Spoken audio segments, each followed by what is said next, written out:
virtual titulada Procedimiento Inspectivo y Sancionador, que está siendo organizada por la Superintendencia Nacional de Fiscalización Laboral y SUNAFIL. Agradecemos la participación de cada uno de ustedes y de manera especial damos la bienvenida a nuestra ponente, la doctora Alexandra Milagros Kawachi Tintaya, Intendente Regional de Puno, SUNAFIL, quien dará a conocer este tema. Asimismo, les pedimos mantener sus micrófonos apagados durante la exposición y si desean participar u opinar, pueden levantar la mano o escribir sus preguntas en el chat. Sin más preámbulo, damos inicio a esta charla. Adelante, doctora. Edil, muy buenas noches con todos. Por favor, agradecería que me confirmen si se escucha mi audio, ¿está bien? ¿Está correcto, Sí, por favor? sí, doctora, sí se la oye. Excelente. Bueno, muy buenas noches con todos. Previamente quisiera dar las gracias, en este caso a la Cámara de Comercio y la producción de Puno, por permitirnos este espacio, ¿no? Y llegar a todos los usuarios para que puedan conocer un poco más del funcionamiento de la SUNAFIL, cuáles son las labores que realizamos, cuál es el procedimiento que tenemos. Y justamente en esta orientación o en este compartir vamos a poder analizar juntos cómo es el procedimiento de la SUNAFIL. Muchas veces nos consultan, ¿no? Si bien es cierto, nuestro funcionamiento es en base a la normativa laboral y de seguridad y salud de trabajo, pero también nosotros para el funcionamiento de SUNAFIL tenemos un procedimiento tanto en las actuaciones inspectivas, en las fiscalizaciones realizadas por los inspectores de trabajo o inspectores auxiliares, y también por los especialistas administrativos, las subintendencias que tenemos nosotros en cada intendencia regional, los cuales se encargan de llevar a cabo el procedimiento sancionador. Dicho esto, voy a compartir mi pantalla para que podamos visualizar las presentaciones, las PPTs que hemos elaborado, para que podamos iniciar. Un momento, por favor.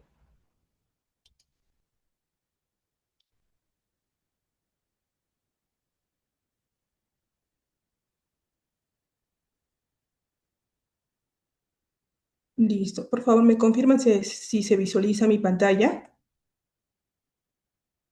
Sí, sí se visualiza. Listo. Muchas gracias. Bueno, el tema de hoy es las actuaciones inspectivas y el procedimiento sancionador. Como les indicaba al inicio, nosotros, dentro del funcionamiento de SUNAFIL, la fiscalización en sí es llevada por los inspectores de trabajo e inspectores auxiliares. Este procedimiento, estas actuaciones inspectivas, tienen una etapa, tienen procedimientos, tienen plazos, y posterior a ello, en caso se determine un incumplimiento el cual o no ha sido subsanado, o en este caso es insubsanable la infracción advertida por parte de SUNAFIL, ya iniciamos un procedimiento administrativo sancionador, ¿no? En base, primero, a la ley 27444, para poder llevar a cabo, allí está fijado también los plazos, tenemos normativa, instrumentos técnicos propiamente de SUNAFIL. Entonces, es importante a todos los asistentes que conozcan cuál es la base legal de nuestro procedimiento como institución. Primeramente, tenemos la ley 28806, que es la Ley General de Inspección de Trabajo. Esta es nuestra ley base para las fiscalizaciones. Allí están contemplados primero los principios de la actuación inspectiva, los plazos, qué actuaciones puede realizar el inspector de trabajo. Esta ley 28806 también tiene su reglamento, que es el Decreto Supremo 019-2006-TR, aprobado obviamente por sector trabajo, donde se establece allí los tipos sancionadores, ¿no? La tabla de sanción o la graduación de las multas. Allí se establece por cada incumplimiento, no es la sanción en caso se tenga que dar, no se realiza de manera discrecional o una razonabilidad aplicada directamente por el inspector, sino es en base a esta normativa, a este decreto supremo, este reglamento de la ley 28806, donde se establece el tipo sancionador. Allí, por ejemplo, el no entregar boletas de pago a los trabajadores, qué tipo de infracción es, ¿no? Y asimismo, cuál es la sanción que correspondería en base si es una microempresa, si es una pequeña empresa, si es una no MIPE, cuántos trabajadores han sido afectados en este caso. Esa es nuestra norma base en la inspección laboral. Pero también nosotros aplicamos los principios del TUO de la Ley de Procedimiento Administrativo General. Este año se ha modificado el Decreto Supremo del año 2019, el TUO de la Ley 27444. Ahora, a la fecha, tenemos nuestro Decreto Supremo que ya se encuentra vigente, el 006-2026-YUS. Y este TUO de la LEPAG propiamente contempla, ¿no?, principios, también contempla lo que es el procedimiento sancionador. Entonces, ya cuando estamos en la fase de un procedimiento sancionador, cuando ya se ha determinado la responsabilidad, esta es la norma base también para nosotros como institución. También tenemos instrumentos técnicos propiamente de SUNAFIL, que son la resolución de superintendencia. Bueno, en el año 2021 se emitió esta resolución que aprueba la directiva 01-2020, que es la directiva del ejercicio de la función inspectiva. Como ven ustedes, dice versión 2. Estas directivas sufren también actualizaciones, modificaciones. Actualmente tenemos la directiva, la versión 2, que ha sido aprobada en el 2021. Anteriormente a ello teníamos una directiva del 2017, si mal no me equivoco, y en base a ello también nosotros como institución estamos trabajando en otra directiva a modo de comentario, en la cual también se están realizando las verificaciones para que posteriormente pueda ser aprobada. Y finalmente, esta directiva propiamente es para la labor que realizan los inspectores de trabajo. Es decir, los inspectores, la base normativa que utilizan es la directiva 1-2020, que es la directiva de función inspectiva, la ley 28806 y su reglamento, el DS 019-2006-TR. En el caso del procedimiento administrativo sancionador, también es de alcance de la Ley General de Inspección de Trabajo porque también contempla lo que es el procedimiento sancionador. También, en este caso, el TUO de la Ley de Procedimiento Administrativo General. Y asimismo tenemos un instrumento propiamente para los procedimientos sancionadores, que es la resolución de superintendencia, la 190-2021-UNEFIL, que también se tiene la versión 2, que fue aprobada en el 2017, que es la directiva que regula el procedimiento sancionador del sistema de inspección del trabajo.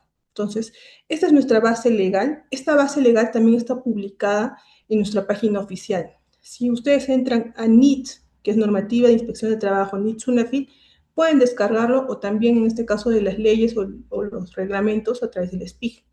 Pero propiamente las resoluciones están dentro de la normativa en NIT-SUNAFIL, que está en la normativa de inspección de trabajo, donde pueden no solamente encontrar las directivas que se hacen mención, sino que también nosotros tenemos lineamientos, tenemos protocolos, tenemos el Tribunal de Fiscalización Laboral, donde, en sesiones de pleno han aprobado también precedentes vinculantes, y ellos también están publicados en nuestra página oficial para que puedan ser al alcance de todos los usuarios.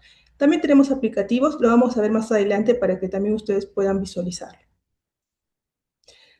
Ahora, la pregunta, ¿no? ¿Cuál es la competencia de SUNAFIL? Quizás algunos de los asistentes, haya sido de su interés, primero, este tema, porque como punto inicial no se tiene una noción clara de qué es la SUNAFIL, ¿no?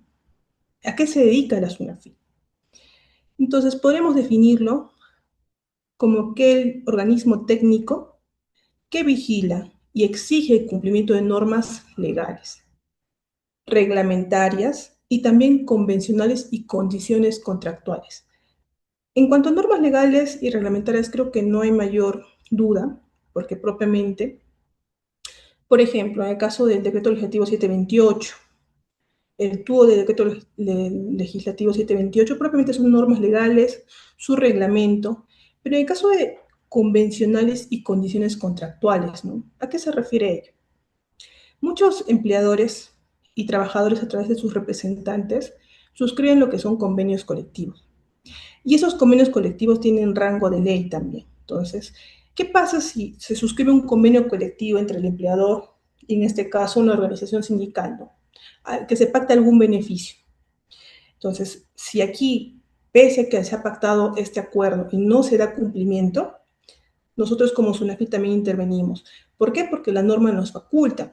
También podemos vigilar y exigir el cumplimiento de estos acuerdos convencionales, estos contratos, o condiciones que se pacten, ¿no?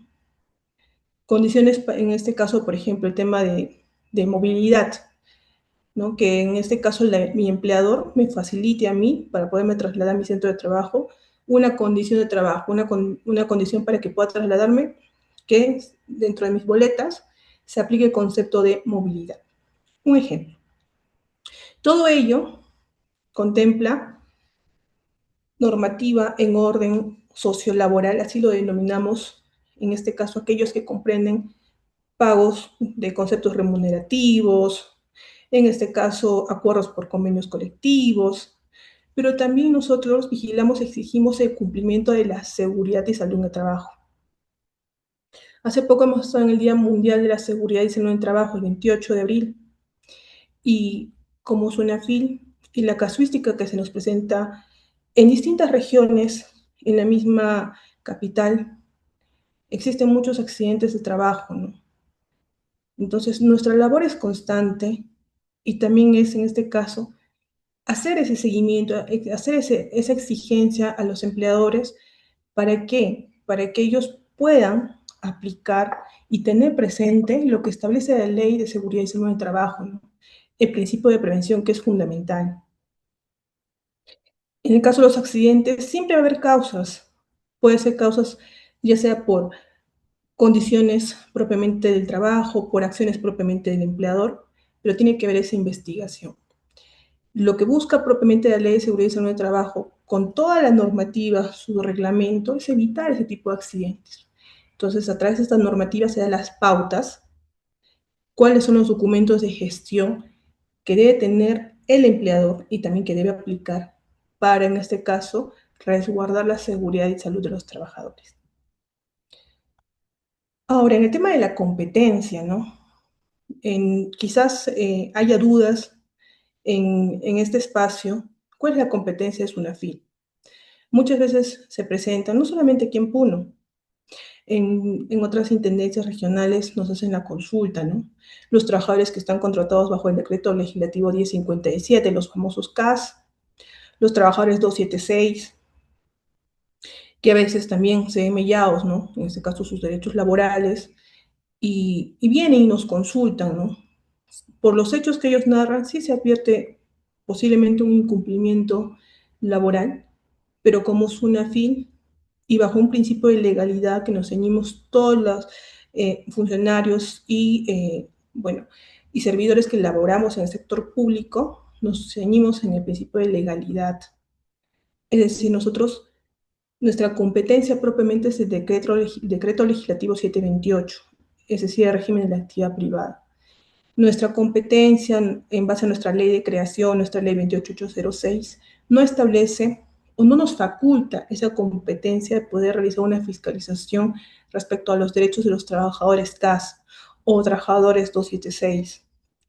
No es solamente en este caso, la norma nos faculta hacer una verificación respecto a los trabajadores contratados bajo la actividad privada, pero también regímenes especiales. ¿Y qué son regímenes especiales, no? Por ejemplo, en el caso de los trabajadores agrarios, ¿no? Que laboran en campo, y tienen un régimen especial donde se establece allí incluso las bonificaciones que reciben, los equipos de protección personal que deben tener, los trabajadores bajo el sector de hidrocarburos también, que tienen su propia normativa, los trabajadores de construcción civil, los trabajadores que laboran en puertos. Entonces, esos regímenes especiales también es el cáncer para la SUNAFI. Listo. Bueno, acá nosotros tenemos las actuaciones, iniciar con las actuaciones inspectivas, pero creo que para llevar un orden, vamos a empezar con este punto y les voy a explicar por qué. Con acciones previas. Como SUNAFIL, como institución, nosotros hemos implementado las acciones previas. ¿Qué quiere decir esto? Anteriormente, años atrás, cuando un trabajador venía, ¿no?, a SUNAFIL, a cualquier intendencia regional y hacía una consulta o quería interponía una denuncia, mejor dicho, inmediatamente esta denuncia era calificada y se genera una orden de inspección. ¿Qué conlleva esta orden de inspección? Que tenga un plazo el inspector para poder hacer sus investigaciones. Primero un plazo para poder entregarle la orden de inspección. Él tiene un plazo para iniciar sus actuaciones y finalmente concluirlas, ¿no? Y posterior a ello, si se advierte que este incumplimiento detectado, de ser el caso, no ha sido subsanado o no corresponde ser subsanado, ya es iniciado un procedimiento sancionador. Pero en la práctica, y por eso la existencia de acciones previas, se implementó un módulo de gestión de cumplimiento, que es módulo MGC. Y a través de este módulo de gestión de cumplimiento, cuando un usuario viene e interpone una denuncia, siempre la denuncia tiene que pasar por una calificación, que se encuentre identificado claramente quién es el empleador, que se identifique también el trabajador, que narre los hechos, que en este caso indique si va a levantar su reserva de identidad o no va a levantar su reserva de identidad, y los medios probatorios que pueda acompañar. Una vez que se pasa la calificación, ya nosotros realizamos, ya no inmediatamente órdenes de inspección, sino a través de este módulo de gestión de cumplimiento, emitimos cartas. Una carta respecto a esa denuncia específica y qué es lo que está denunciando el trabajador. Entonces le cursamos esta carta al empleador, le decimos, mira, ¿sabes qué? Empresa tal, en tal persona ha realizado la denuncia por la falta de pago de sus remuneraciones del mes de abril, por ejemplo. Por tanto, se te solicita que acredites, en este caso, el depósito en cuenta junto con la boleta de pago donde se detallan los conceptos remunerativos. El plazo que se te va a dar es tanto. De no cumplirse o de no remitir información, se procederá a generar una orden de inspección. Entonces, a través del módulo de gestión de cumplimiento, empresas cumplen con su obligación.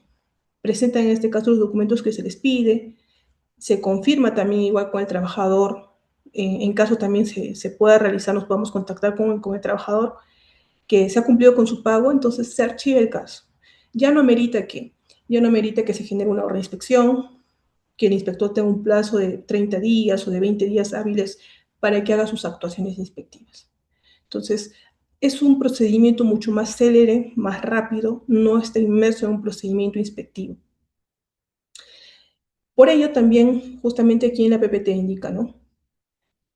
A través del sistema de comunicación electrónica, es decir, a través de la casilla electrónica, nosotros emitimos estas cartas, que pueden ser cartas inductivas, cartas disuasivas, o también emitimos otras cartas que sean necesarias, ¿no? Pero propiamente no dentro de, quizás no a raíz de una denuncia. También podemos cursar cartas por fiscalización documental. Ahora, la diferencia, ¿no? Pero aquí dice cartas inductivas y cartas disuasivas. ¿En qué se diferencian estas cartas inductivas y cartas disuasivas? Las cartas disuasivas son aquellas cartas que se emiten a raíz de una denuncia y que este presunto incumplimiento pueda ser corregido. Por ejemplo, no podríamos emitir cartas cuando estamos hablando de un accidente mortal, pero cuando se refieren a conceptos remunerativos sí podemos cursarlas. Y cartas inductivas directamente nosotros tenemos dentro de nuestro organigrama, tenemos tres direcciones que se encuentran en nuestra sede central en Lima, y una de ellas es la Dirección de Prevención y Promoción. Ellos emiten estas cartas inductivas. Entonces, si aquí están presentes contadores o representantes de las empresas, dirán, yo me han cursado esta carta inductiva, ¿no? Y a veces de frente, como es aquí en Puno, lo presentan acá en la Intendencia, pensando que esta carta ha sido emitida directamente por la Intendencia Regional de Puno. Estas cartas inductivas no se refieren a denuncias. Por ejemplo, a la fecha estamos en el mes de mayo, mes en el cual se paga la CTS a los trabajadores, ¿verdad? Entonces, la Dirección de Prevención y Promoción, a nivel nacional, porque ellos tienen esa competencia a nivel nacional, cursan cartas inductivas, haciendo recordar a los trabajadores, en este caso, el cumplimiento del pago de este beneficio, y asimismo, no les requieren información que ellos posteriormente lo evalúan.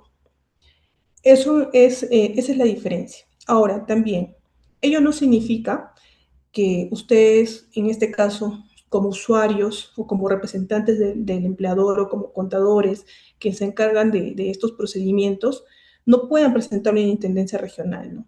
Lo pueden presentar y nosotros lo remitimos lo trasladamos inmediatamente a la Dirección de Prevención y Promoción. También de esa forma. Listo. Ahora, ¿y por qué empezaba con ello? Porque en el caso se advierta que hay una subsanación a través del módulo de gestión de cumplimiento, culmina y se archiva esa denuncia. Pero, ¿qué pasa si pese a haber cursado esta carta no hay una subsanación o en todo caso no se puede cursar una carta disuasiva al empleador porque esta infracción estaríamos hablando, por ejemplo, de un accidente de trabajo, ¿no? Allí, ¿qué se podría revertir en ese caso? Si ya se suscitó el hecho. Entonces, en esos casos, o por ejemplo, en casos de hostigamientos laborales, ¿cómo se podría revertir ello? Entonces, respecto a esos casos, hacemos por eso la calificación de la denuncia y en caso no corresponda al módulo de gestión de cumplimiento, ya generamos una orden de inspección. Generada la orden de inspección, el inspector, dentro de sus actuaciones, tiene facultades. ¿Qué quiere decir esto? Para poder explicarlo también con plazos.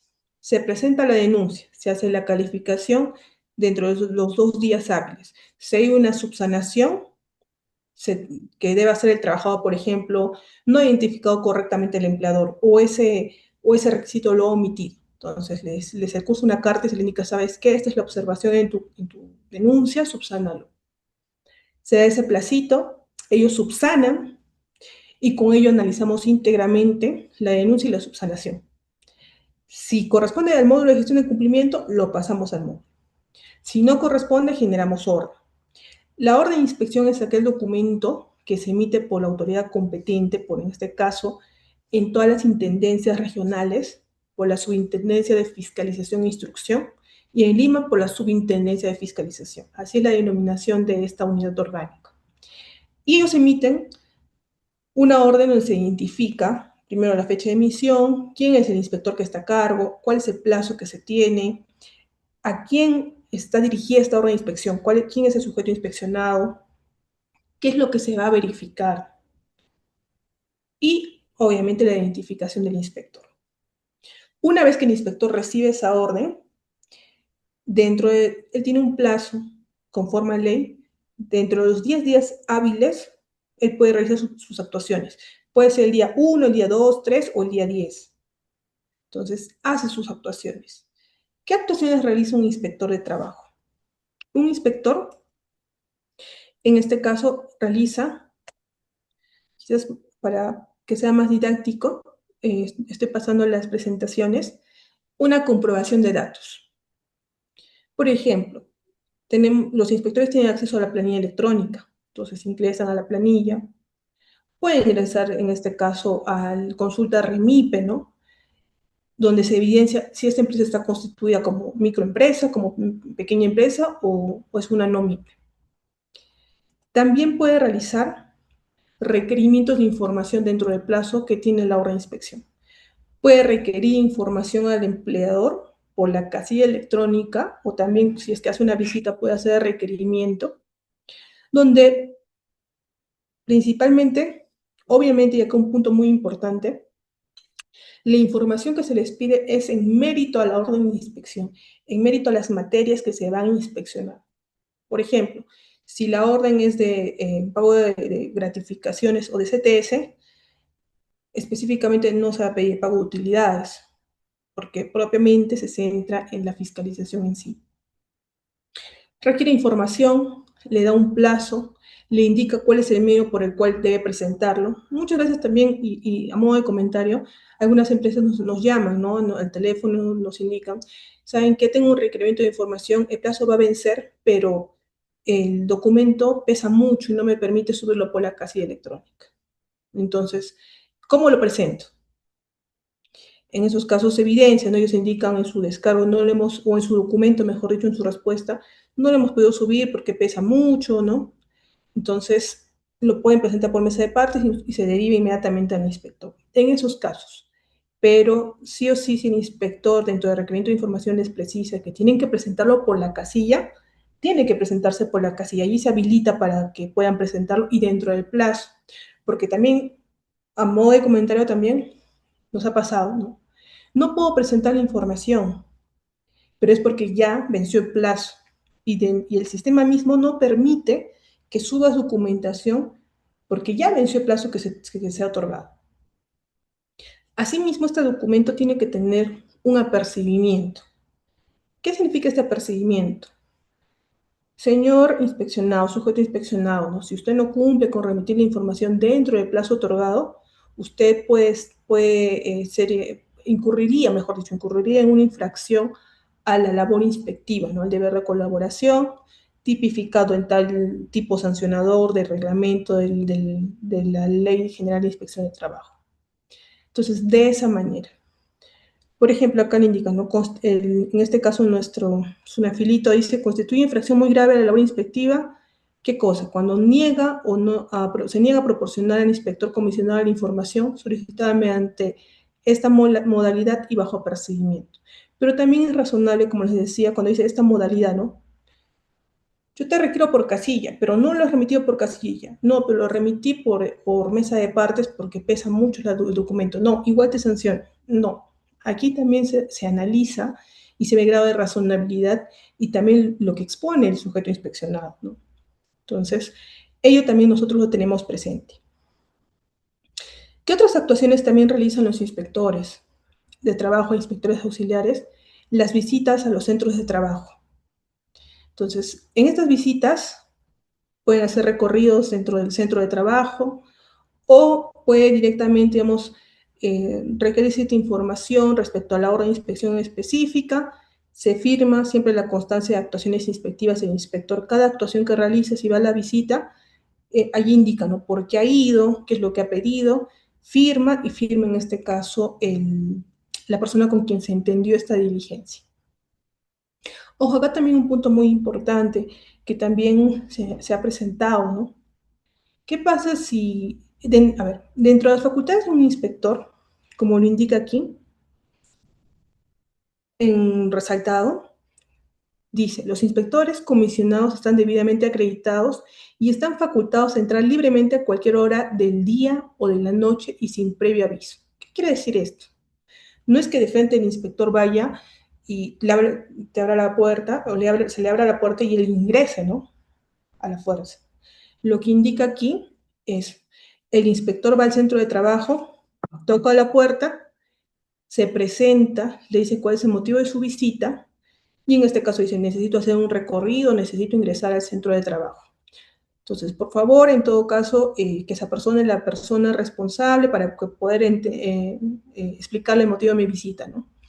Quizás es atendido por el personal de seguridad. Entonces, allí viene la persona y ya se hace la visita. Pero ¿qué ha pasado? Porque también dentro de las infracciones que hemos podido advertir, se tiene lo que son incumplimientos en la negativa injustificada. Es decir, no le permiten el ingreso del inspector. Allí hay una infracción. Ahora, un punto respecto a ello, ¿no? Quizás nace esta pregunta y dicen, pero ¿y cómo yo sé con estas inseguridades que se están presentando día a día si realmente es un inspector de trabajo, ¿no? Entonces, el inspector está en la obligación de identificarse. Y también, dentro de nuestro aplicativo en Sunafin, allí indica, no conoce a tu inspector. Entonces, con el número de DNI sale la foto del inspector y obviamente tiene que ser la misma fotografía del inspector que está yendo al centro de trabajo. Eso como un punto para tenerlo presente.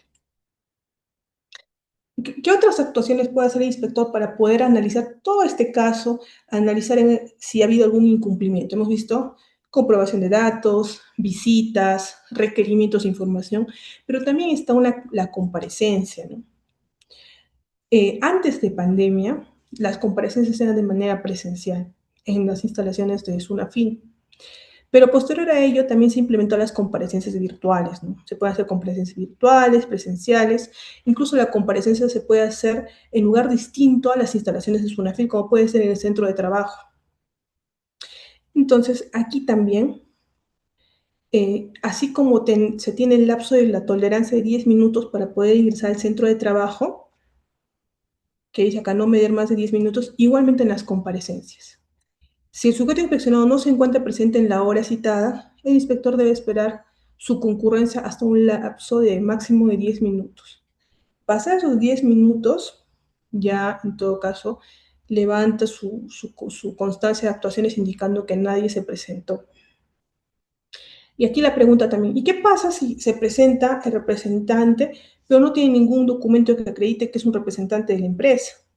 Entonces, también como recomendación, y aprovechamos este espacio para precisarles que deben acompañar su vigencia de poder o la carta poder que los faculte, ¿no? Poder asistir a estas comparecencias, porque si no, no se tiene eh, validado esta asistencia a la comparecencia.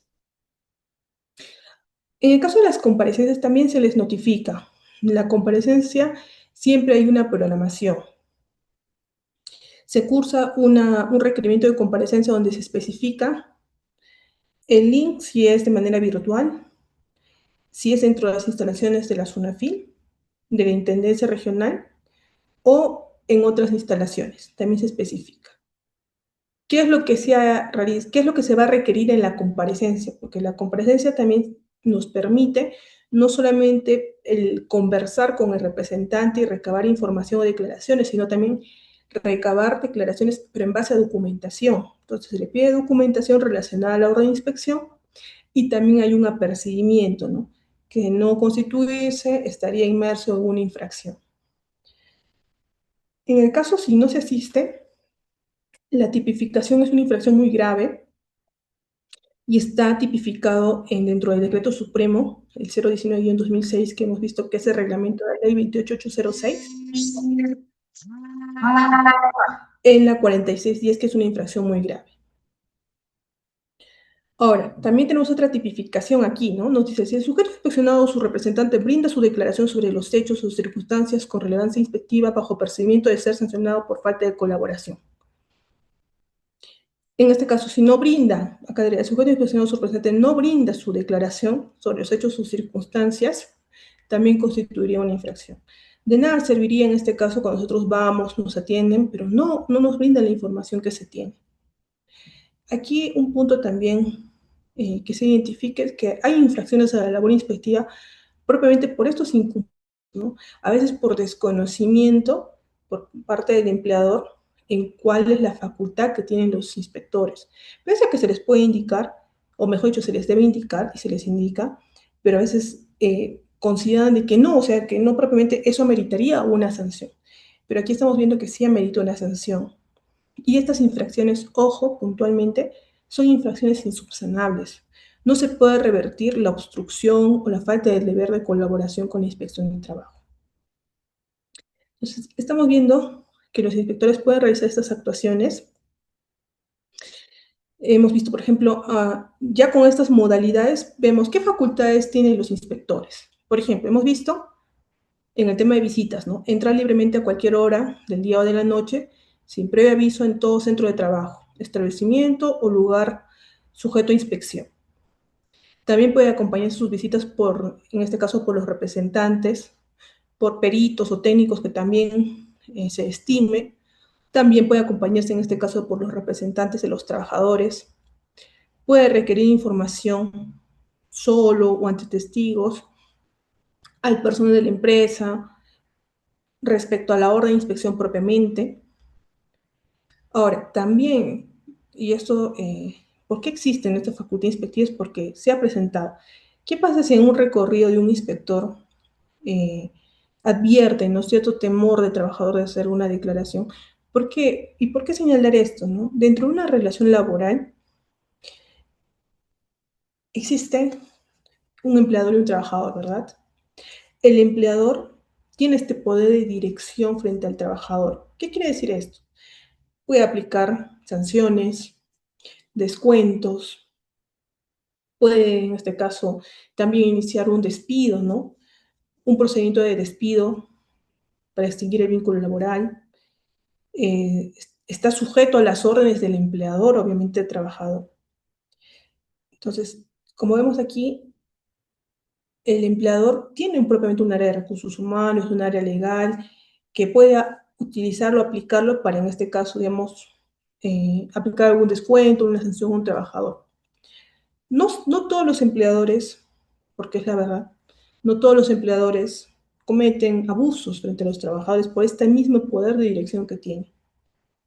Hay buenos empleadores que se respeta y se aplaude la labor que realizan y cómo realizan en este caso su negocio, su empresa, pero hay algunos empleadores que lastimosamente, bajo este principio, bajo este poder de dirección, a veces cometen atropellos a los trabajadores, ¿no? Y empieza nuestra participación, a veces se advierte ese temor de los trabajadores de poder dar alcances respecto al caso en sí. Por eso se precisa lo siguiente.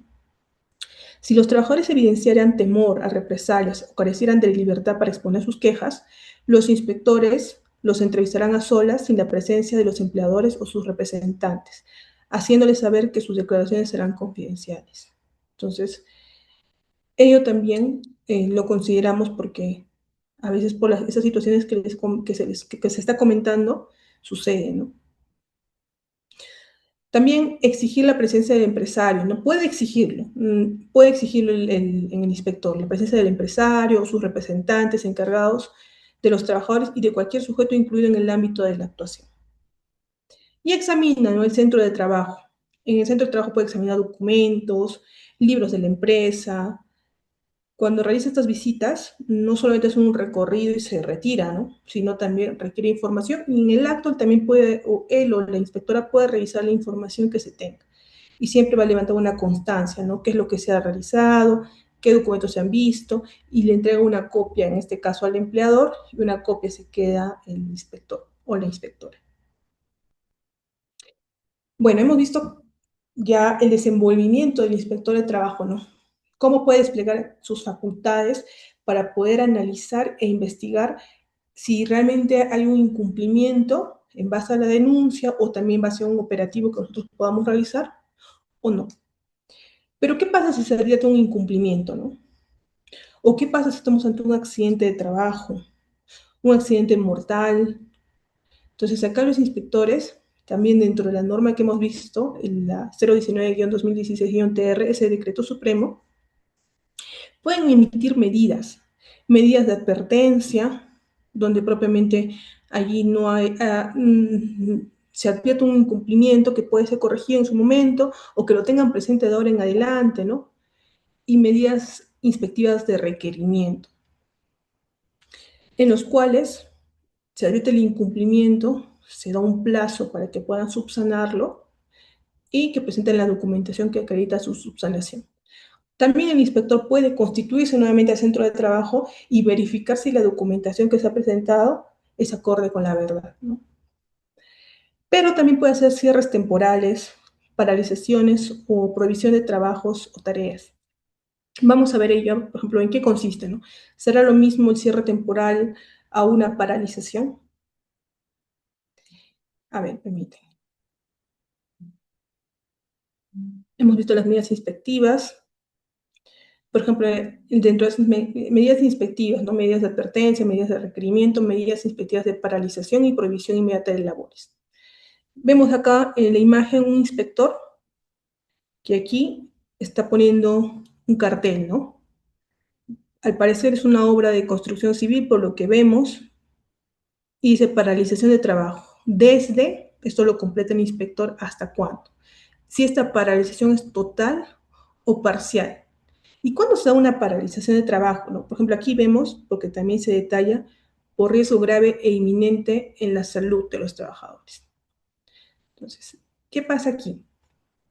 El inspector a cargo de en este caso de la fiscalización, si comprueba un riesgo grave o inminente para la seguridad y salud de los trabajadores, como una consecuencia de inobservancia, en este caso, ¿no?, de la normativa de SCT, ordena inmediatamente en el acto la paralización temporal de esa tarea o de esos trabajos que se están realizando.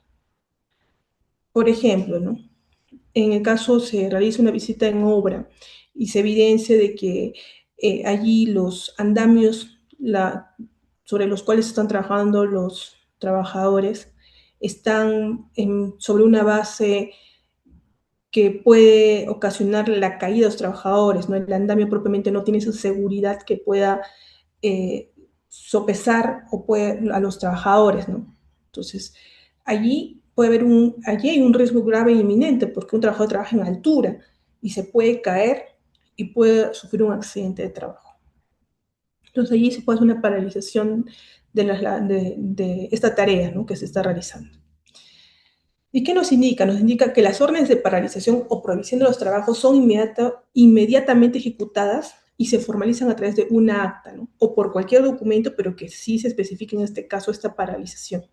Y se notifica al sujeto inspeccionado. Es decir, como inspector voy, hago la visita, advierto este riesgo inminente, se paraliza esa tarea, se pone en este caso el lacrado, este letrero, y también se le notifica en el acto, ¿no?, esta medida de paralización, que se da un plazo, desde hoy hasta cuándo. Y ese día va el inspector o la inspectora y hace la visita si efectivamente se ha revertido esos efectos, ¿no? Ese riesgo inminente se ha corregido. Aquí hay un punto que también hay que tenerlo presente y es importante, el cual es: el empleador debe cumplir con el pago de las remuneraciones y beneficios sociales que correspondan durante los días de aplicación de la medida, computándose como efectivamente elaborados. Para todo efecto legal, el empleador no se encuentra facultado para otorgar vacaciones. Y bueno, la norma que tenemos prevista es en base también a lo que pasa, ¿no?, a la casuística que se presenta. Muchas veces ante esta paralización, ¿qué hace un empleador? Primero, aquí, la responsabilidad en la ley en seguridad y salud de trabajo es el empleador. Él tiene un deber de supervisión. Eso no significa que el trabajador esté exento, ¿no?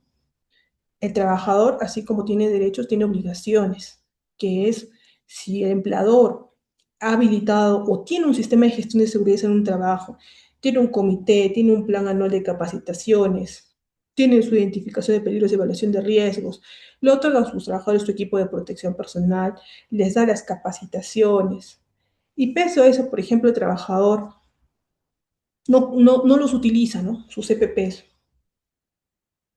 o no realiza su labor acorde a la capacitación que ha tenido, ¿no? Entonces, allí también hay un incumplimiento por parte del trabajador. La responsabilidad en seguridad y salud del trabajo es tanto del empleador, del trabajador y del Estado a través de su SUNAFIL. Pero en el caso del empleador, hay que tener presente, así como tiene este poder de dirección, en el cual puede aplicar sanciones, ¿no?, por el incumplimiento del trabajador en materia de SST, tiene un deber de prevención y de supervisión efectiva.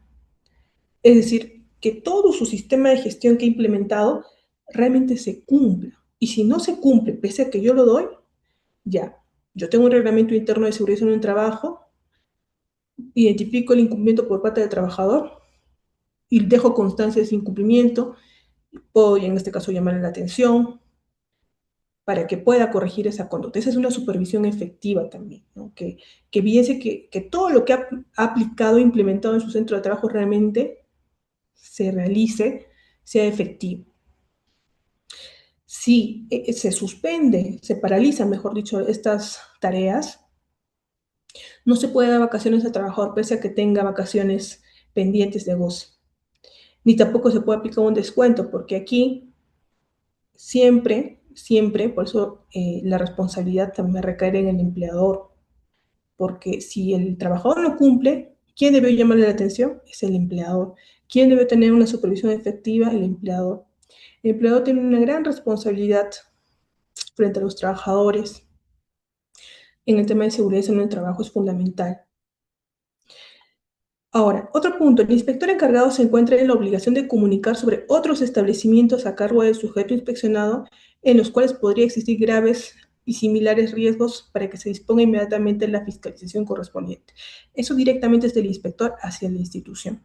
Si él tiene conocimiento de ello, nos tiene que reportar para que en todo caso se proceda a una fiscalización también de esos otros centros de trabajo, ¿no?, del sujeto inspeccionado. Hemos visto esta medida inspectiva de paralización, pero también tenemos una medida inspectiva de cierre temporal para poder distinguirlo. La medida inspectiva de cierre temporal es cuando ya ocurre un accidente mortal. ¿Y qué se refiere a un accidente mortal? Pues mira, que vemos que una persona ha sufrido la caída de cajas y se encuentra en el piso, ¿no? El accidente mortal es cuando ya un trabajador pierde, como pierde la vida, ¿no?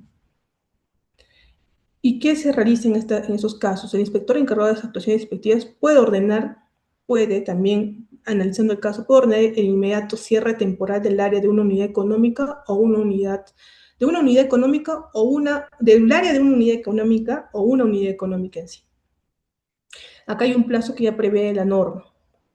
Por el plazo máximo de duración de las actuaciones inspectivas, 10 días hábiles, porque es el plazo que se da en caso de accidentes mortales, y se puede prorrogar solo por única vez por otros 10 días hábiles.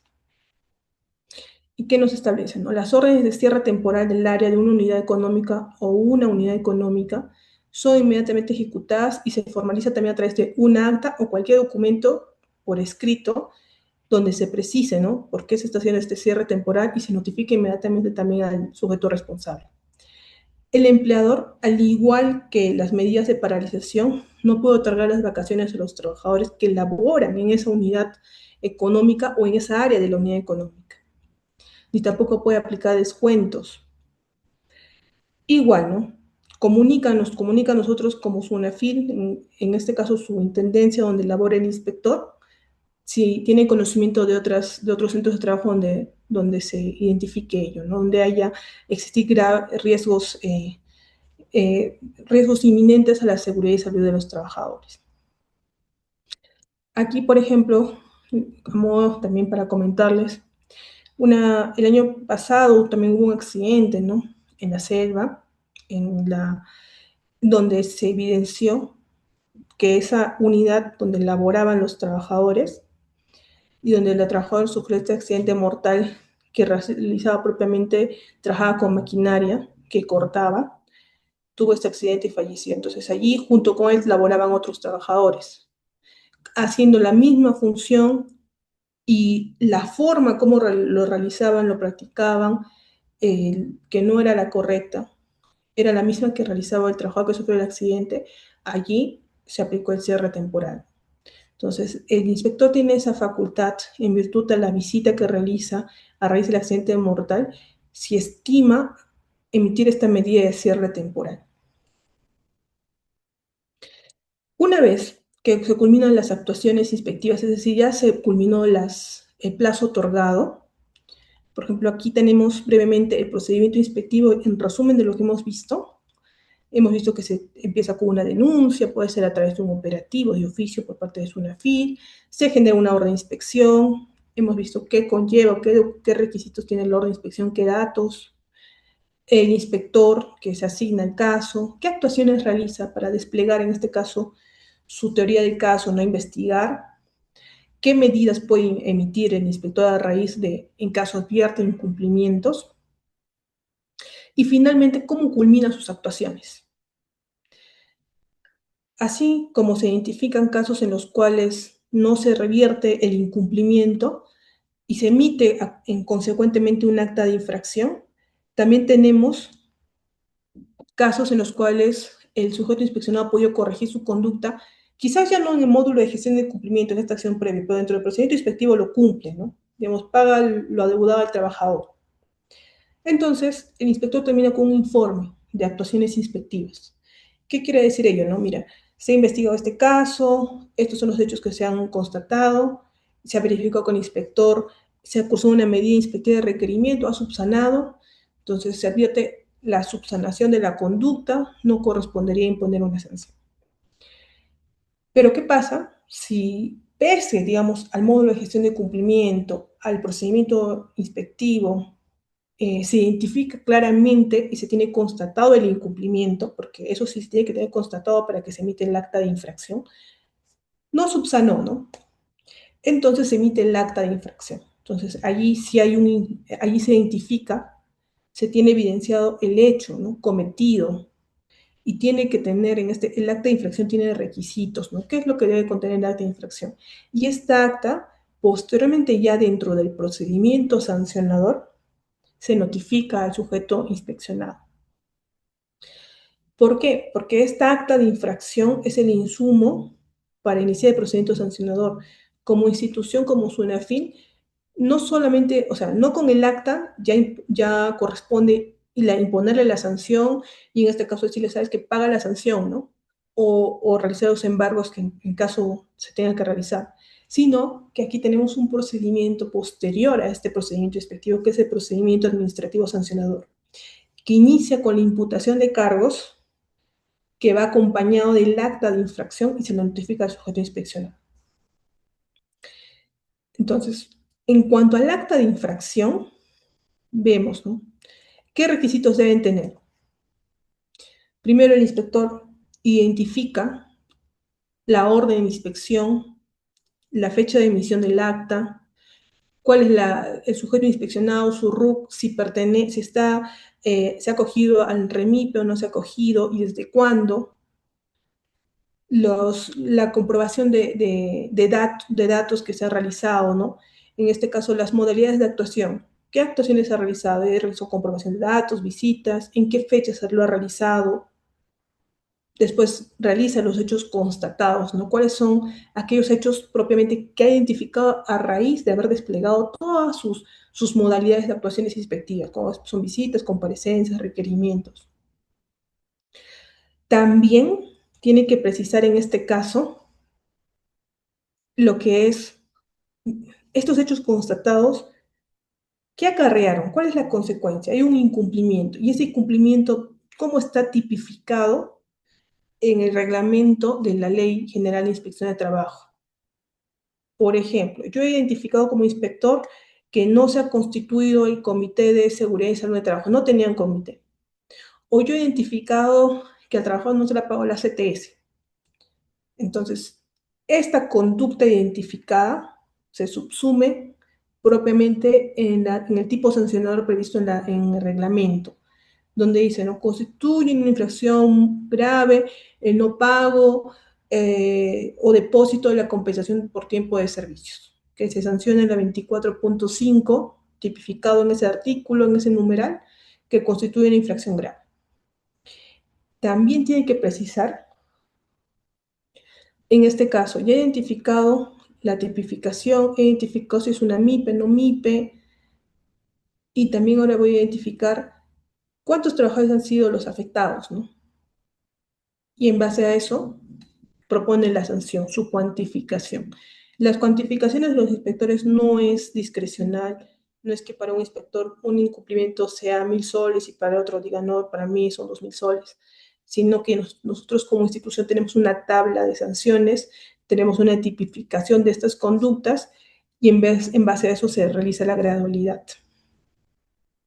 También debe precisar quién es la autoridad competente para imponer la sanción, con expresión de la norma que le atribuye la competencia. Entonces, en base a ello, a la autoridad competente, es que se inicia el procedimiento sancionador, porque la autoridad competente para imponer sanción es la subintendencia de sanción. Dentro del procedimiento hay dentro del procedimiento sancionador tiene dos fases, cada fase está a cargo de una subintendencia, que lo vamos a ver también de manera didáctica para que no sea puro contenido de la ley, ¿no?, sino que hablemos con casos prácticos. Y en el caso de accidentes de trabajo, aquí también la norma nos indica, ¿no? Está bien, como dentro de inspección tú tienes que detallar en tu acta de infracción, pero también cuando se trata de un accidente de trabajo lo que se tiene que hacer es una investigación de cuáles son las causas de ese accidente, cómo se produjo primero, el detalle, la descripción, cuáles son sus causas, ¿no? Si hay actos subestándar o condiciones subestándar, ¿no? Una condición de trabajo o un acto, por ejemplo, del trabajador que no tenía o no tenía las orientaciones y no, pese a las orientaciones en su labor, no cumplió al pie de la letra de acuerdo al procedimiento que se tenía, o quizás fue su primer día y no había sido orientado, no tenía esa inducción sobre la labor que iba a realizar, ¿no? Y a qué peligros estaba o a qué riesgos estaba expuesto. ¿Quién es el sujeto responsable en este caso del accidente? También, ¿cuáles son las medidas correctivas, no? Hay que tener presente que cuando ocurre un accidente, se tiene que hacer una investigación por parte del empleador. ¿Y por qué? ¿Por qué se hace esa investigación? Porque aquí se tiene que determinar qué pasó, por qué pasó, y en base a ello, qué acciones realizo para que nunca más vuelva a pasar esta situación parecida a otro trabajador. Entonces, esta labor por parte del empleador está dentro de su investigación de accidentes de trabajo y también el inspector va a analizarlo, ¿no? Si se toman medidas correctivas o no.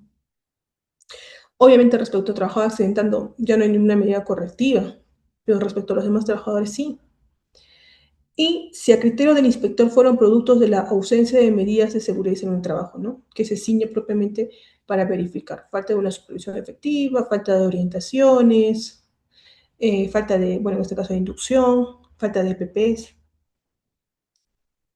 Y posterior a ello, ya cuando se tiene el acta de infracción, iniciamos lo que es el procedimiento sancionador. Como hemos visto, el procedimiento sancionador, su sustento es o mejor dicho, la normativa aplicada al procedimiento sancionador. Tenemos la ley 27444, su TUO, modificado o en este caso aprobado este año a través del Decreto Supremo 06-2026-JUS. Nuestra directiva también, la Ley propiamente general de inspección del trabajo. E iniciamos un procedimiento sancionador. En el caso del procedimiento sancionador, comentarles, ¿no? En las intendencias, aquí en SUNAFIL, las intendencias regionales como la Intendencia de Lima Metropolitana, tienen una subintendencia, bueno, en el caso de regiones, una subintendencia de fiscalización e instrucción. Entonces, cuando se habla de fiscalización e instrucción, aquí tienen dos funciones. Fiscalización propiamente es la subintendencia que se encarga de generar las órdenes de inspección, pero también tiene una competencia de instrucción, es decir, dentro del procedimiento sancionador, las dos oficinas, como les comentaba, que las dos unidades orgánicas que se encargan de ese procedimiento es la Superintendencia de Fiscalización e Instrucción a través de esta facultad de instrucción y la Subintendencia de Sanción. Entonces, este procedimiento, como lo establece la norma, se inicia con la imputación de cargos. Como habíamos visto, en el caso de la imputación de cargos, nosotros practicamos como institución la notificación conjunta con el acta de infracción. Dentro de la imputación de cargos, hace suyo el contenido del acta de infracción y lo notifica al sujeto inspeccionado. Pero otras instituciones, propiamente, en su imputación de cargos, tiene todos los hechos narrados. O sea, no tiene este insumo, a diferencia de nosotros como SUNAFIL, que tenemos un resultado de una fiscalización, ¿no? Y aquí, ¿qué indica? ¿Qué debe contener la imputación de cargos? Hace referencia, bueno, específicamente para SUNAFIL, la referencia a las actuaciones inspectivas, la calificación de las infracciones, si se han tomado medidas de carácter provisional y la competencia, en este caso de la autoridad sancionadora, un plazo para que presente sus descargos y los anexos, que en este caso el anexo es el acta de infracción. Dentro del procedimiento, tenemos un acta que, por ejemplo, culminó por no haber pagado el CTS al trabajador. El inspector identificó un incumplimiento. Esta acta de infracción finalmente es refrendada por el supervisor inspector, que es en este caso aquel que revisa todas las actuaciones de los inspectores, lo refrenda, es decir, confirma que la inspección ha sido acorde como corresponde acorde a ley, y esta acta se traslada a la Subintendencia de Fiscalización e Instrucción y esta subintendencia inicia este procedimiento sancionador. Hace su imputación de cargos, lo precisa, adjunta como anexo el acta de infracción y lo notifica al sujeto inspeccionado. Y allí le dice, te doy 5 días hábiles para que presentes tus descargos. Esta es la imputación que se te está haciendo, estos son los hechos que se han identificado. Entonces, se le notifica. Se notifica por casilla electrónica, si es que tiene sus datos de contacto registrados, porque le tiene que llegar las alertas de esta notificación, o se lo notifica a través de las modalidades de notificación, que es la notificación personal también, en caso no tenga la casilla electrónica o no tenga registrados datos de contacto que permita que le llegue estas alertas de estas notificaciones. Finalmente, pasa el plazo, le da los 5 días, el administrado puede o no puede presentar sus descargos. Si los presenta, y corrige su conducta, como ya se inició un procedimiento sancionador, la autoridad instructora tiene que emitir su informe. Allí podrá indicar, ¿no? El administrado se ha evidenciado que ha presentado los depósitos de la compensación de tiempo de servicios del trabajador, ¿no? Entonces, a mi consideración y bajo lo que se ha analizado, no correspondería, no correspondería una sanción y emite su informe.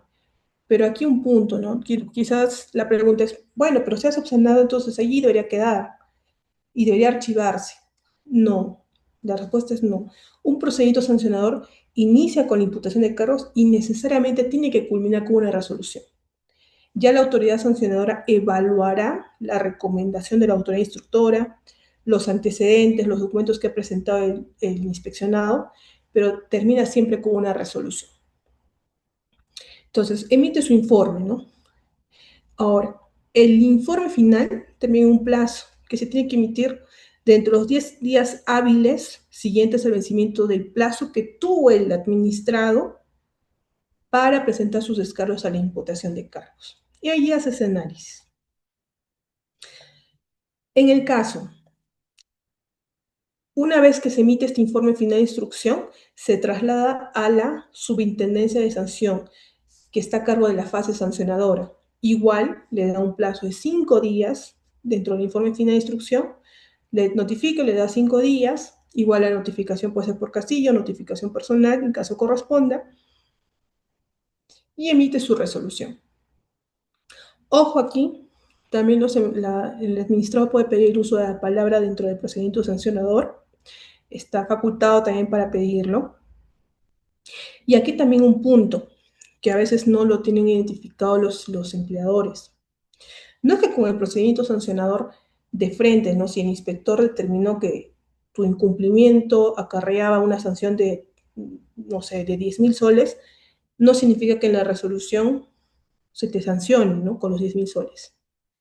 Puede ser, como les decía, existe este procedimiento sancionador que se debe ceñir bajo el principio del debido procedimiento y obviamente bajo el principio de legalidad. ¿Qué quiere decir esto? Se le tiene que respetar los plazos otorgados al administrado. Se tiene que valorar los descargos, la documentación que presenta. Pero también aquí puede ser que el inspeccionado o el administrado, mejor dicho, bueno, acá el término que usamos ya en esta fase, en este procedimiento, es administrado, subsane. ¿Qué pasa si el empleador, bueno, por X motivo se emitió la medida inspectiva, se emitió el acta y allí pagó al trabajador? La pregunta sería, mire, yo ya pagué como empleador, bueno, corregí mi conducta, pero igual me van a sancionar. La respuesta es no, porque dentro de nuestra normativa, nuestra ley 28806, también tenemos, y la ley 27444, tenemos eximentes, tenemos atenuantes y también tenemos reducciones de multa.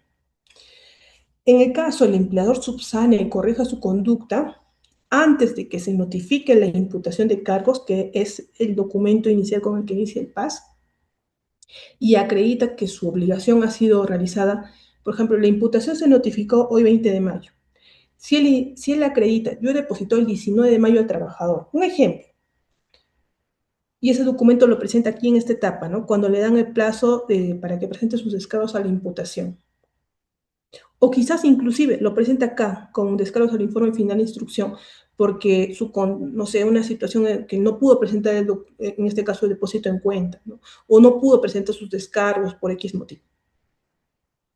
Entonces, nosotros como institución, ¿qué vamos a hacer? Vamos a valorar y vamos a verificar cuándo se ha dado cumplimiento a esta obligación, esta subsanación. Si se ha realizado este cumplimiento antes de la imputación, allí ya aplicamos lo que es, en este caso, el eximente. Y se archiva, bueno, igual continúa el procedimiento hasta la resolución. Obviamente este documento va a ser valorado por la autoridad instructora, pero también por la autoridad sancionadora. Y si efectivamente, ¿no?, se verifica de la documentación que ha cumplido, entonces allí no se impone sanción.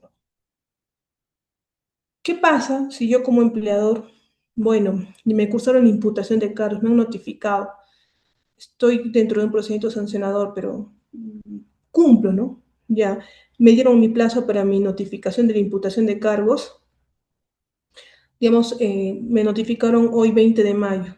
Tengo 5 días hábiles y dentro de esos 5 días hábiles subsano. Voy al banco, deposito al trabajador, presento la boleta y el depósito en cuenta, o mejor dicho, la hoja de liquidación de la CTS, que también es, con ello se indica cómo se ha hecho el cálculo, la CTS, y lo presento, no le digo, miren, ya subsané el incumplimiento. Entonces, aquí la pregunta es, ¿ustedes consideran que allí, habiéndose cumplido la obligación, si la sanción fue con 10.000 soles, un ejemplo, se le debe sancionar con los 10.000 soles? La respuesta es no. ¿Por qué? Porque aquí se tiene el cumplimiento, la corrección. Se logró el cometido de la fiscalización, el trabajador logró recibir su pago de su CTS como corresponde íntegramente. Ojo, porque tiene que ser íntegramente, no puedo decir le pago parcialmente y con eso cumplo, no tiene que ser íntegramente. Y con ello se le puede aplicar una reducción de la multa. Entonces se le reduce al 30% de la multa. Pero como ya no se le aplicaría un eximente porque su conducta, la corrección de su conducta ha sido posterior a que ha tenido conocimiento del procedimiento sancionador. Ya se le inició. Entonces, por ley, no le se podría aplicar un eximente, se le aplicaría una reducción. ¿Ya? Entonces, ello a modo también para que se tenga presente, ¿no? Los administrados pueden corregir su conducta y pueden, en este caso, bueno, sí pueden aplicarse el eximento, se puede aplicar la reducción, pero veamos el trasfondo, ¿no? Se logró el cumplimiento, aquel trabajador que necesitaba ese dinerito de sus beneficios laborales que le correspondía por derecho, lo percibió, lo obtuvo. Y el empleador, por otro lado, bueno, se le archivaría en este caso o se le aplicaría una reducción, ¿no? Bueno, eso también para que se tenga presente. Y finalmente, bueno, se emite la resolución donde ya la autoridad sancionadora impone la sanción propiamente, se especifica cuáles son las cuentas, en este caso de SUNAFIL, para que pueda efectuar el pago, y ya se inicia, ¿no?, el procedimiento de cobranza propiamente. Bueno, allí estamos hablando dentro de un procedimiento común, es decir, inicia con la imputación y termina con la resolución de primera instancia, la resolución de sanción. Pero ¿qué pasa si el administrado apela, no? Yo como, no sé, administrado, no estoy de acuerdo con la sanción o considero que me han afectado mi derecho al debido procedimiento. No me dieron el plazo o presenté mis descargos, no fueron valorados, ¿no? Allí estaba acreditando que había subsanado, igual me están sancionando. Digamos ese ejemplo, ¿no? Entonces, allí el empleador o el administrado puede apelar. Dentro de la ley 27444 están los recursos impugnatorios, que puede ser un recurso de reconsideración cuando tiene una nueva prueba y lo presenta, o puede presentar un recurso de apelación, el cual es resuelto por la autoridad superior a primera instancia, que sería por la misma intendencia regional, es quien resuelve el recurso, este recurso impugnatorio de apelación, y emite en este caso su resolución. ¿Cuál es el plazo que tiene el administrado para presentar un recurso de apelación? 15 días hábiles desde notificado la resolución de sanción. Entonces, tengo 15 días para apelar. Pero, ¿qué pasa? Yo apelé. Pero pese a que apelé, digamos, me confirmaron la sanción. O quizás analizaron mi documento y me redujeron, me revocaron en parte la sanción, ¿no? Ya no, mi sanción, digamos, ya no es 10.000 soles, digamos, quizás 5.000, un ejemplo. Pero no estoy de acuerdo. O sea, digamos, existe otra instancia, que es el Tribunal de Fiscalización Laboral, que está implementado desde el 2021. El Tribunal de Fiscalización Laboral es este órgano máximo en procedimientos que puede resolver administrativamente. Ellos resuelven los recursos de revisión. ¿Respecto a qué? Respecto a la resolución que emitió segunda instancia, ¿no? Aquella autoridad que resuelve mi recurso de apelación, no estoy conforme con esa resolución, yo apelo presento mi recurso de revisión al tribunal. Este tribunal es un órgano colegiado, como lo indica, pero hay que tener presente lo que establece aquí nuestra SUNAFILITA, que dice solamente con carácter excepcional. ¿Y por qué con carácter excepcional, no? Es porque ellos resuelven aquellas resoluciones, aquellos recursos de revisión, mejor dicho, van a emitir un pronunciamiento de fondo que contengan infracciones muy graves.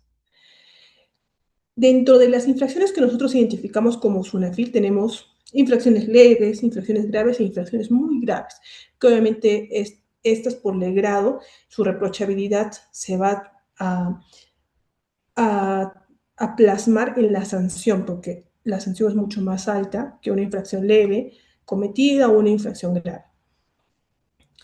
Y este órgano, el tribunal, no se encuentra en cada intendencia regional, se encuentra directamente a nivel nacional, en este caso en la ciudad de Lima. Ellos sesionan y resuelven. Y hay casos específicos, tendremos algo de ya quizás 50 precedentes vinculantes que en virtud de casos que han llegado al tribunal, ellos han considerado emitir un precedente vinculante sobre ese caso para que todas las intendencias regionales que resuelvan, incluso también los inspectores, puedan valorar el pronunciamiento del tribunal, porque es de obligatorio cumplimiento.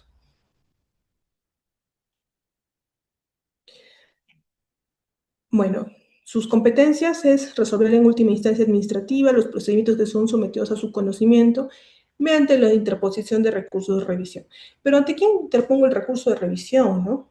Se interpone, en este caso, no se dirige directamente al tribunal, se interpone ante la Intendencia Regional que ha resuelto la resolución en segunda instancia de recurso de apelación y esta instancia lo va a elevar al tribunal. Bueno, como les dije, también emiten documentos precedentes vinculantes, adoptan acuerdos plenarios. ¿Y en qué se diferencia? ¿No? También quizás a modo de acotación. ¿En qué se diferencian los precedentes vinculantes a acuerdos plenarios? Ambos tienen la misma finalidad que sea de cumplimiento obligatorio para todas las intendencias regionales de la SUNAFIL, para todas las SUNAFIL, pero en el caso de los acuerdos plenarios no son sobre un caso específico. Pueden abordar distintos temas y allí en sesión plena ellos acuerdan, digamos, cuál debería ser el criterio en estos casitos, ¿no? Y en base a ello también debe ser aplicado por todas las instancias, primera instancia, segunda instancia, por los inspectores de trabajo, por la autoridad instructora también. También resuelven quejas por denegatoria de revisión. ¿Qué pasa? Yo presenté mi recurso de revisión y me dijeron, en este caso, inadmisible, ¿no? No corresponde. Entonces yo puedo presentar esa queja y el tribunal lo va a resolver y va a analizar si realmente correspondía la denegatoria o correspondía que se eleve mi recurso de revisión al tribunal. Y de esa manera, bueno, se emiten estas resoluciones, ¿no? Como comentaba, y como está también señalado aquí, se pronuncian sobre infracciones muy graves. Eso tiene que tenerlo presente. ¿Qué pasa si dentro de mi resolución que se me ha emitido, ¿no? La primera resolución de sanción me han sancionado por infracciones leves, graves y muy graves. Segunda instancia, si es que yo apelo, se va a pronunciar sobre mi recurso de apelación, ¿no? Si ha habido una interpretación errónea de las pruebas o una aplicación incorrecta de derecho. Pero si va al tribunal, el tribunal, por la competencia que tiene, acorde también a su decreto supremo de su reglamento del tribunal, ellos analizan infracciones muy graves. Y bueno, aquí se califica, como les comentaba, el recurso. Tanto cada recurso que se presente, estos recursos impugnatorios, cuando no estás de acuerdo con la resolución de sanción, se tiene que valorar, ¿no? Los requisitos de admisibilidad o requisitos de improcedencia. Caso típico, improcedente, si es que no lo interpones dentro de los 15 días. Por eso siempre hay que tener en cuenta los plazos. Si a mí me han notificado hoy, yo cuento a partir de mañana 15 días hábiles y tengo esos 15 días para yo interponer mis recursos, ya sea recurso de apelación y posterior a ello, de ser el caso, voy a interponer mi recurso de revisión también dentro de los 15 días. Y requisitos de admisibilidad propiamente se refieren Por ejemplo, ¿no? Si no hay una correcta, no se señalan los fundamentos de hecho y de derecho que sustentan en este caso por qué estoy interponiendo este recurso impugnatorio, si presento y por presentarlo rápido en el día 15, no va la firma de recurrente. Entonces allí es inadmisible. ¿Y en qué se diferencia? Los requisitos de admisibilidad lo ven, en este caso, la Intendencia Regional. Se le da un plazo para que pueda corregir también. Si no corrige, ya se declara inadmisible. En caso de improcedencia, la única instancia en caso de recursos de revisión que puede declarar improcedente es el tribunal. Ninguna intendencia podemos declarar improcedencia porque no tenemos esa facultad. Pero sí podemos declarar improcedentes aquellos recursos de apelación que se puedan presentar. Como hemos visto, en el tema de procedimientos sancionados los plazos son cortos, ¿no? Notifica la imputación, 5 días para sus descargos, el IFI, tiene 10 días mejor dicho, tiene 10 días para emitir el informe final, se traslada a la autoridad sancionadora, la autoridad sancionadora debe emitir su resolución dentro de los 15 días hábiles, pero por nuestra ley general de la LEPAG, todo procedimiento sancionador señala como máximo que tiene que ser resuelto en 9 meses, como máximo. Si un procedimiento sancionador se dilata más de 9 meses, aquí ya esta facultad dentro de un procedimiento sancionador caduca y se aplica la caducidad. Entonces, allí el procedimiento va a culminar con una caducidad que amerita ello, que nuevamente se instaure el procedimiento sancionador desde el inicio, ¿no? ¿Qué puede conllevar eso? Demoras, quizás una falta de diligencia por haber excedido ese plazo, o mejor dicho, no quizás, una falta de diligencia, y también el hecho de que las infracciones puedan prescribir. Entonces, como institución, tratamos de que ningún procedimiento supere esos 9 meses, ¿no? Porque allí habría una caducidad, obviamente habría una afectación dentro del procedimiento y todo el trabajo que está detrás, ¿no? Bueno, aquí están las sanciones, cómo se aplica la graduación, que ya hemos visto. A ver, también, finalmente, enseñarles la tabla de sanciones. Lo que yo les decía, ¿no? Las sanciones son discrecionales, ¿no? Cada inspector impone cada sanción. La respuesta es no. Nosotros tenemos una tabla de sanciones en nuestro decreto supremo el 019-2006-TR, donde indica, ¿no?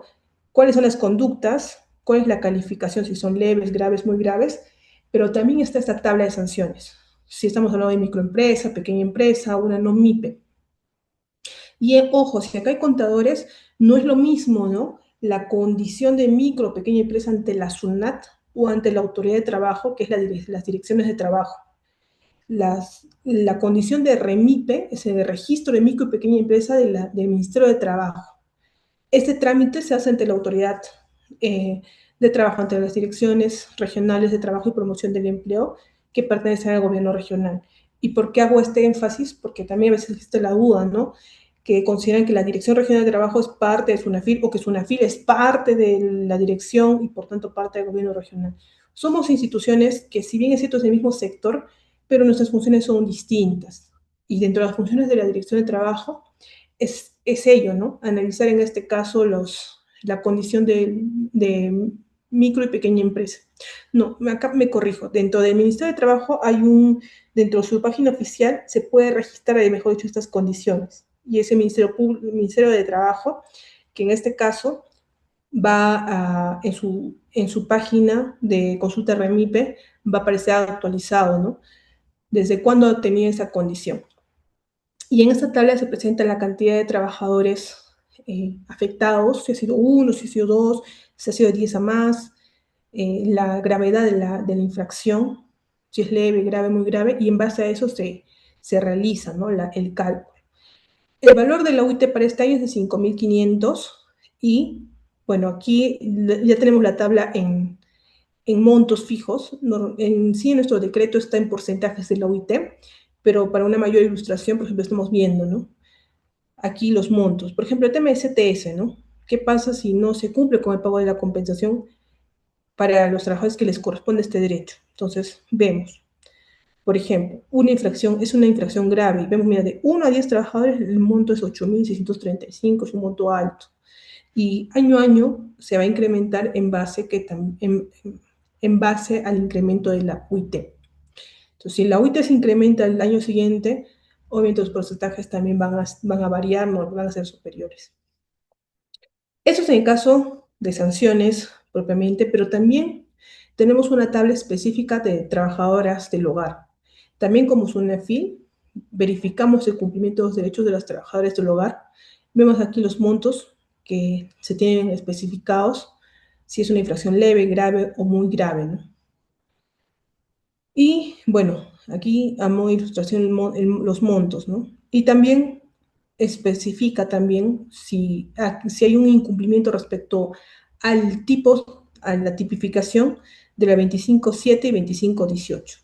Por ejemplo, la 25.18 es en base a trabajo forzoso y 25.7 cuando, por ejemplo, trabajan menores del hogar, menores de edad, mejor dicho. Los trabajadores del hogar, esta labor no puede ser realizada por menores de edad, está taxativamente prohibido. Por eso es una sanción fuerte, ¿no? El monto que se impone. Ahora, también nosotros vemos trabajo infantil y trabajo forzoso. Las sanciones también son altas. Mm, el año pasado se tuvo un caso en Tacna en el cual una familia estaba siendo víctima de trabajo forzoso, les habían retenido sus DNIs. Y nosotros tenemos un aplicativo que se llama SOS Alerta contra el Trabajo Infantil y Trabajo Forzoso. Y el trabajador pudo tener su teléfono a la mano, entró ese aplicativo, lo utilizó y llegó esa alerta. Y se hizo la intervención con distintas instituciones involucradas y se pudo en este caso rescatar a esa familia, ¿no? No solamente nosotros como SUNAFIL, ¿no? También el Ministerio Público, la Defensoría del Pueblo. Fue un caso que fue muy visible, muy sonado en TAP. Y finalmente, para poder cerrar esta orientación el día de hoy, hacer la precisión que nosotros como SUNAFIL tenemos distintos aplicativos, estamos siempre implementando lo que es la tecnología para poder llegar a todos los lugares. A veces no todos pueden llegar a una intendencia porque cada intendencia se encuentra en determinada región, en una determinada provincia. Entonces tenemos aplicativos como APP SUNAFIL en tus manos. Este es un aplicativo que pueden utilizar tanto los empleadores como los trabajadores. Acá tenemos, por ejemplo, el NIT SUNAFIL, que les precisaba las directivas, los lineamientos que nosotros tenemos, los precedentes vinculantes. Puede registrarse una denuncia, por ejemplo, yo hoy día, ¿no? Digamos, tengo vencida el plazo para que me paguen mi liquidación, ¿no? Renuncié bueno, renuncié y se tiene un plazo de 48 horas para pagar mi liquidación. Llevo una semana, veo mi estado de cuenta, no me pagan, son las 8:27, entonces digo, no voy a ir a SUNAFIL porque sus oficinas están cerradas, pero puedo entrar a SUNAFIL en tus manos y registro mi denuncia en estos momentos, desde mi casa. También aquí está, identifica a tus inspectores. Allí ustedes consignan el número de DNI y le aparece la imagen, la fotografía del inspector. Y otro, también tenemos verifica tu chamba que te permite verificar si te encuentras en la planilla del empleador. Entonces, aquí vemos que este aplicativo no solamente son para los trabajadores, como les indicaba, también es para el empleador. El empleador aquí puede acceder a la normativa de inspección de trabajo de la SUNAFIL, identifica a los inspectores si es que hacen una visita, ¿no? Consulta su trámite. Si presenta algún documento por mesa de partes, puede consultar en qué estado está, dónde se encuentra. Y bueno, acá tenemos finalmente un QR que pueden ustedes acceder. Allí es importante, ¿no? Tu opinión es importante. Encuesta de percepción sobre orientaciones de asistencia técnica. Quizás algunos de los que están presentes en su centro de trabajo, ¿no? Si ustedes son representantes, han tenido alguna asistencia técnica, que son asesorías especializadas por parte de SUNAFIL, que no es una fiscalización, sino que se verifica, ¿no? Si, por ejemplo, determinado temas en seguridad y salud de trabajo, si se cumple con todo, también ustedes pueden calificar esta asistencia técnica, ¿no? Si ha sido efectiva, si ha sido provechosa, si ha sido didáctica, si ha sido entendible este asesoramiento. Y como dice aquí, no toma más de 5 minutos. Ahora, un punto también importante para nosotros y para cualquier funcionario o servidor público. Como funcionarios y servidores públicos, nosotros tenemos que ceñirnos en base al Código de Ética de la Función Pública. Todo funcionario y todo servidor público, allí está establecido los principios y los deberes que nosotros tenemos. Es una labor muy importante que tiene que ser respetada por nosotros mismos y también por los usuarios, la labor que se realiza para el Estado. Y por eso, también nosotros como institución tenemos un canal para que en caso se adviertan actos de corrupción, sean denunciados.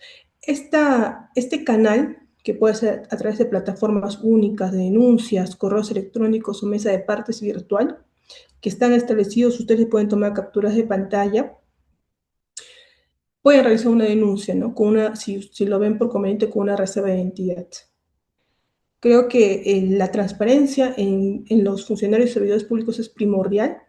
Entonces, en caso se puede identificar algo, y esto es específicamente para nosotros como SUNAFIL, entiendo que cada institución debe tenerlo, pueden realizarlo. Entonces, se deja también para que lo puedan tener presente. Y finalmente, también compartir con ustedes otro QR, que es respecto a consultas o dudas en tus derechos laborales. A través de este QR ustedes pueden ingresar. Allí hay preguntas y respuestas que se han considerado en virtud de las consultas que nos han realizado, digamos, preguntas concurrentes. Y también, en caso ustedes no encuentren dentro de las preguntas y respuestas, no se absorbe la duda que puedan tener, pueden registrar ahí específicamente cuál es su consulta laboral. Dejan sus datitos y se les va a notificar la respuesta. Y finalmente, tenemos nosotros también nuestras redes sociales, que pueden seguirlas y pueden estar al tanto y tomar conocimiento de qué actividades estamos realizando como SUNAFIL. Allí también se establecen no solamente las noticias, ¿no? Sino aquellas capacitaciones virtuales que se realizan, eh, que pueden ser, a veces son por la tarde o por la mañana, es a nivel nacional. Pueden hacer hasta por TikTok, por YouTube, por Facebook, por Instagram. Entonces, también se comparte allí en nuestras redes sociales para que puedan ingresar. Bueno, con ello culmino mi presentación. Les agradezco el espacio, el tiempo de todos los participantes en esta capacitación. Espero que haya sido entendible, haya sido didáctica para ustedes, haya podido quedar claro cómo es el procedimiento en la SUNAFIL, ¿no? Qué actuaciones se realizan, cómo se realizan, qué documentos se tienen, dónde puedo visualizar esos documentos, cuáles son los plazos, si aún puedo subsanar mi incumplimiento después de que se emitió el acta de infracción. Entonces, les agradezco el tiempo de esta charla o, bueno, de esta exposición. Y si alguno tiene alguna pregunta, o en este caso el moderador, quizás a través de él se puedan hacer las preguntas, gustosa para poder absolverlas. Les agradezco. Voy a dejar de compartir mi pantalla.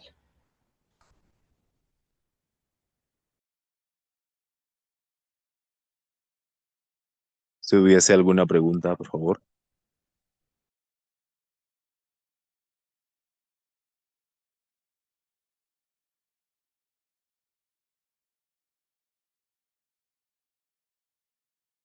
Bien, no habiendo más preguntas, damos por finalizada la charla. Agradecemos de manera especial a nuestra ponente, la doctora Alexandra Milagros Kawachi Tintaya. Asimismo, agradecemos la participación de cada uno de los asistentes y esperamos que esta capacitación haya sido de gran utilidad para su formación y aprendizaje. Finalmente, les invitamos a seguir participando en nuestras próximas capacitaciones que estaremos publicando en nuestras redes sociales y página web próximamente. Muchas gracias por su participación y que tengan una excelente noche. Hasta luego. Gracias. Buenas noches con todos. Buenas noches.